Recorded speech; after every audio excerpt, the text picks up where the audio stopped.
Hi friends, and welcome back to the Meditative Aiden video experience YouTube channel. Man, I'm never gonna get that right.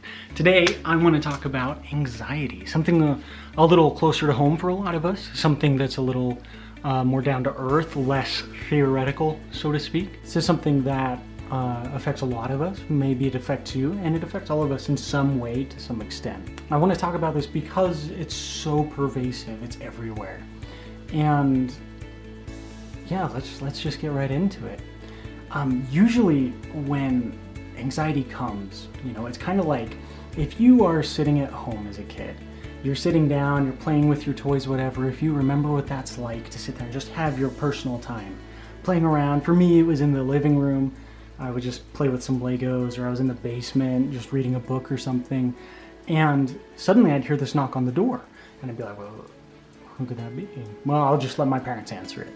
So my parents would get the door, and then I'd hear them call my name, and I was like, uh-oh. Because I wanted my personal time, so I'd have to break away from all of what I'm doing with the Legos, with the reading, whatever it was. And lo and behold, there's a friend at the door.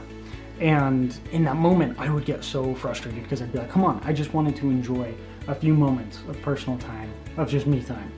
And anxiety is a lot like that, where it knocks on the door and interrupts what we're doing. And you're like, come on, man, I just wanted to enjoy a little bit of me time, a little bit of normality, and here you are again. It's just that old friend knocking at the door.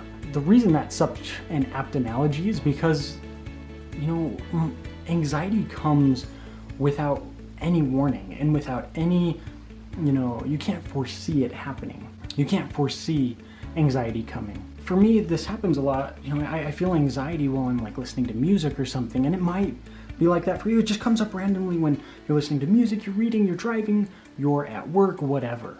And it almost seems like there's no reason for it. Maybe there is, but you're not aware of it. And in those moments, I'm like, oh man, it ruins the experience, right?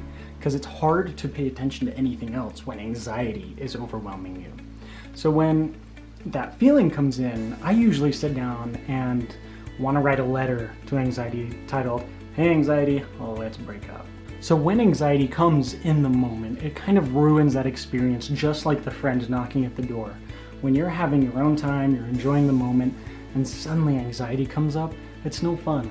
It just ruins that experience. And for me, when I'm sitting down in that experience of anxiety, I usually start to tell myself stories like, oh, I'm gonna be like this forever. Or I think about, man, this moment is ruined. Like I can't think about anything else. I'm sick. What's gonna happen for the rest of the day? And on top of that, I'm trying to figure out how to manage these feelings, which are so tough to work through. Because anxiety is such a powerful experience, a powerful emotion to feel. And when it comes to mindfulness and anxiety, there's a lot of different things that we can do. There's a lot that's available to help us work through that experience. And the first thing when that experience of anxiety comes up is to recognize what's going on, to recognize that anxiety is there, okay?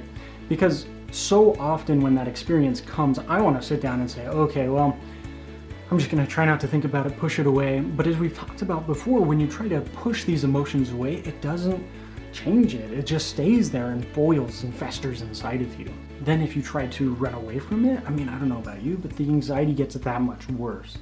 So when it comes to mindfulness and mindfully handling anxiety, it's all about sitting down in that experience and first recognizing that it's there and not trying to run away from it or to fight it, and also to refrain from freezing inside of it and just locking up. Now, if you have a really advanced anxiety disorder or your anxiety is just too overwhelming, it's going to be very difficult to break through that experience because it's so enmeshed, it's so controlling. And in that experience, you will want to control it. You'll want to sit down and say, okay, anxiety, I've had it, go away. But the thing about mindfulness is that it's not about controlling the experience of anxiety, and it's not about changing the situation. When you sit down and you recognize the experience, you allow yourself to kind of take a step back to view it. I'm going to give a practical example. When I'm in the car driving and someone swerves around into one lane or the other, they're driving like a maniac, that gives me anxiety. I kind of go on like high alert, and the rest of the time I'm driving, I'm very aware of everyone around me, like I'm freaking out. So when in that moment when someone swerves and you feel anxiety, it's hard to separate from that feeling, because in the moment, like you're threatened, right? But when that moment happens, the response in mindfulness is to look at that and say, okay, I'm going to take a step back. Seeing that person swerve and saying, I am feeling some anxiety because of what they did, right? And that's a perfectly valid situation. That's a perfectly normal situation to feel anxiety in. In a different situation, if you're just sitting and hanging out with some friends and you're enjoying a good time, and then that anxiety comes up again, that's a little different, because your life isn't necessarily in danger, although your psyche and your body is perceiving something that's making you feel like you're in danger. So in that instance, you're sitting down with your friends and this anxiety comes up. The first action is to sit down and say, I am feeling anxious right now. I'm feeling the sensation of anxiety. And what that does is first prevents you from, running, freezing, and trying to fight it. The benefit there immediately is that you don't allow yourself to engage in it or to become controlled by it. So then the next step is to investigate that. So you take a moment to just take a step back, and as silly as it sounds, to take a few deep breaths, to maybe do a body scan and really get an understanding of where that anxiety is in your body. I mean, is it in your chest making you feel all tight? Is it making your hand shake? So sitting down and giving yourself that time helps you kind of calm and collect and figure out what's going on. So after you've taken those deep breaths, after you've taken some time to really understand what's going on and to see, okay, the anxiety is here, I feel it here, this is what's going on. The investigation is trying to understand, why is this occurring and where is it occurring from? So in this situation where you're sitting down with your friends and that anxiety pops up, you take a few deep breaths, you recognize it, and then you say, okay, I'm feeling anxious, I'm not sure why, but I'm going to try to take some steps to figure out what's going on. I feel it in my chest, and I noticed that this started right at this particular time when this person said something. You noticed that your friend mentioned something about homework that you had due, or homework that they had due, and that reminded you of some homework that you have to do that brought up that anxiety. Now this is really specific, and it's different for everyone because there's so many different things that can trigger it. Investigating it is really trying to figure out, okay, where's the trigger? Where is this experience coming from? What started it? And how can I work with that experience? And taking some time to investigate it will help you learn, okay, it's caused by this. I know now that my anxiety was triggered when my friend mentioned homework, and I'm feeling this strange sense of sudden anxiety knocking at the door because I might have homework to do, or I'm just traumatized by being a eternal college student, always having something to do. So now that you take that time to understand where it's coming from and what's occurring, the next step is you sit back and allow yourself to just be at peace with it. And this might be inconvenient if you're at your friend's house and you're hanging out with your friends and you're like, hey, I gotta go in the other room real quick.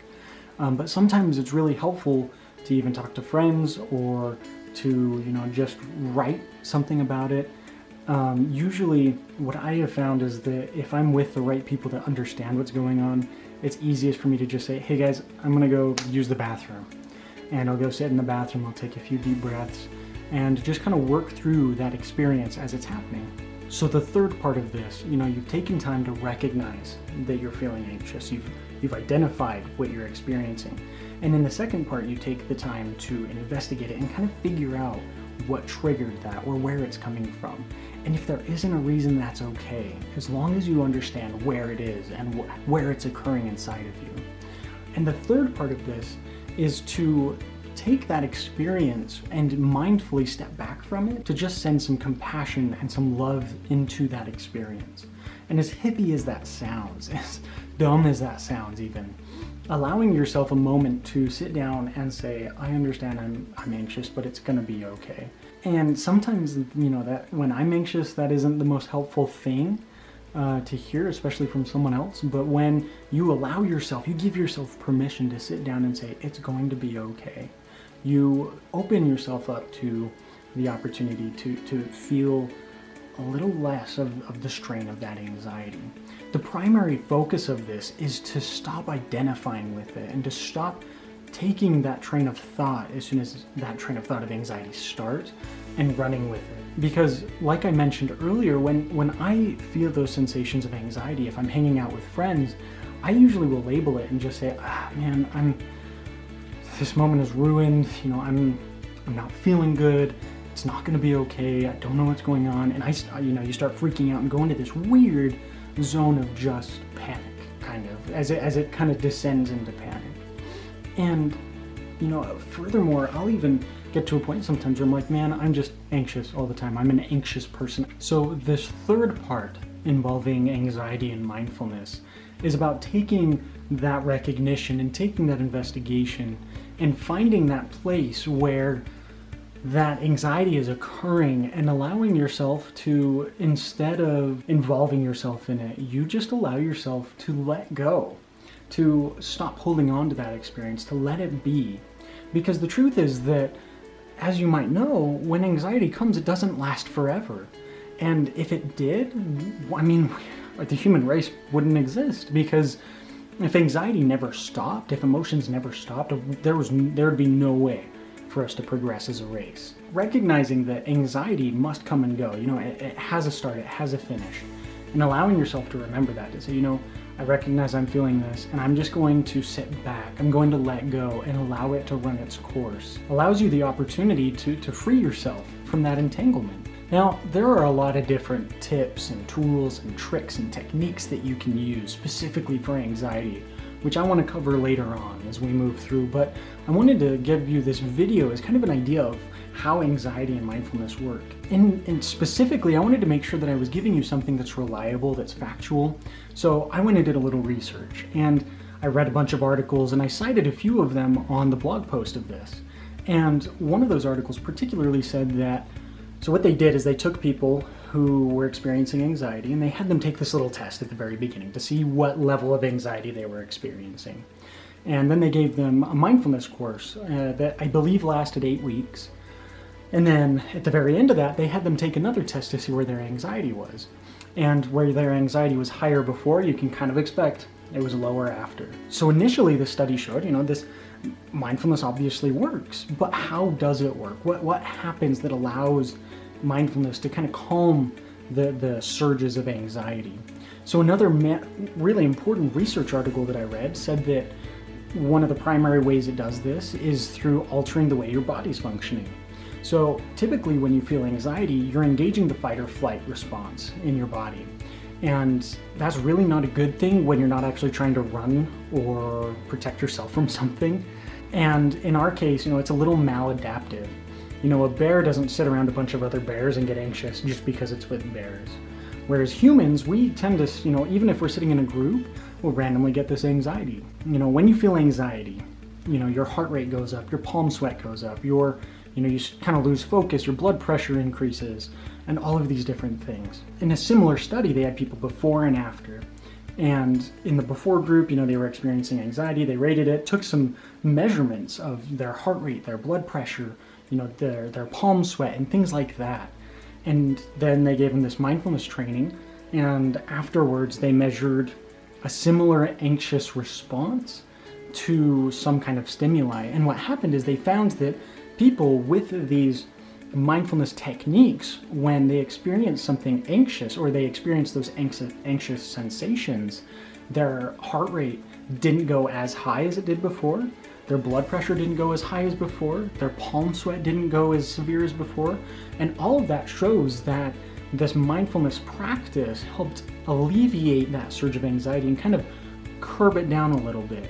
It really shows that mindfulness kind of dulled the effects of that fight or flight response system being hijacked. And what this has to do with you and what this means for you is that when that anxiety comes with mindfulness practices, anxiety won't go away, but the severity of it won't be as bad. And over time, when those stimuli come, when those triggers hit that give you anxiety, mindfulness gives you the ability to dull that down to almost the point where nothing happens.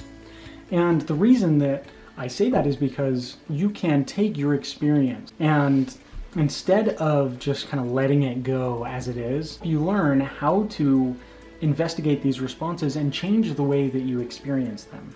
In doing so, the way that you perceive anxiety, you learn the ability to, squish down that anxiety to a manageable position. I want to encourage you guys to think about a time, maybe even in the past day or week, when that sense of anxiety came up, when it came knocking at the door, and how that experience affected you, and more importantly, how you reacted and how you involved yourself in that experience. And I want you to think about how that experience could have been different if you had employed that mindfulness practice instead, if you had taken some time to investigate it, to recognize it, and then to let go of it. And I want you to tell us about that in the comments. Tell us what that was like. If you're interested in learning more, you can check out the website. We've got a blog post on this with plenty more to come. We also have the podcast, and you can subscribe on Instagram and, again, YouTube, and I wanted to say Twitter, but we don't have a Twitter.